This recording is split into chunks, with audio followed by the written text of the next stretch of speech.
الدعاء يغير في القدر؟ إذا آمنا بالقدر وعرفنا أن اللي جاي من الله هو القدر، تدري بعطيك فلسفة الدعاء يرد القدر ولا لا؟ أصلا من القدر أن تدعو عشان يرد ما كنت تخاف منه.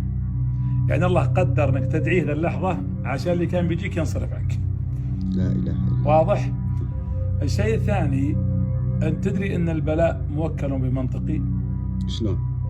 احفظ لسانك أن تقول فتبتلى إن البلاء موكل بالمنطقي. يقولون شيبان لا تحاول على نفسك، أنا مريض، أنا بموت، أنا بيجيني، أنا كل ما أطقها عوجة، أنا خسران، أنا ساقط، أنا ما أفهم، أنا ما راح أنجح. كل هالأشياء إذا أنت اقتنعت فيها ترى راح تجيك.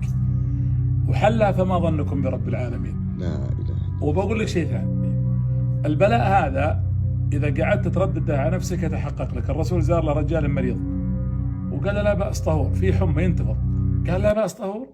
أنا هذا تشوف الحمى تنفضني، بل حمى تفور على رجل كبير تقوده للقبور. فقال النبي إذن كذلك، ومات من بكرة. لا إله إلا الله. إيه، لأنه تفاول على نفسه. وواحد جاء الرسول يسأل عن بيته، لو لقيت عند حرمتي رجال وداخل جوا البيت وش أسوي فيه؟ وما جاء رجال أصلا. يوم رجع البيت لقى رجال عند أهل البيت. فلا تتفاول على نفسك، لأن هذا البلاء موكل بالمنطقي. ولذلك احفظ لسانك أن تقول فتبتلى إن البلاء موكل بالمنطقي. ما شاء الله. بس في ناس في حياتنا يمنعون عن يعني أنا أعرف مثلا مرة في يوم من الأيام كنت مصاحب واحد صراحة، في يوم بعدت على الرجل هذا الله فتح علي بالرزق.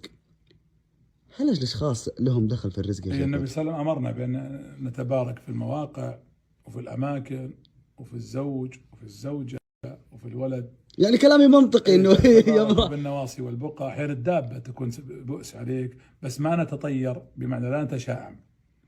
لكن بعض الناس ماحق للرزق وماحق للخير، اما لعدم صلاح او لسوء في نيته في طويته او لخبث في نفسه. ولذلك ابراهيم عليه السلام يوم راح الاسماعيل وطلعت الحرمة وجلس يسألها وين راعي البيت، قالت مو موجود.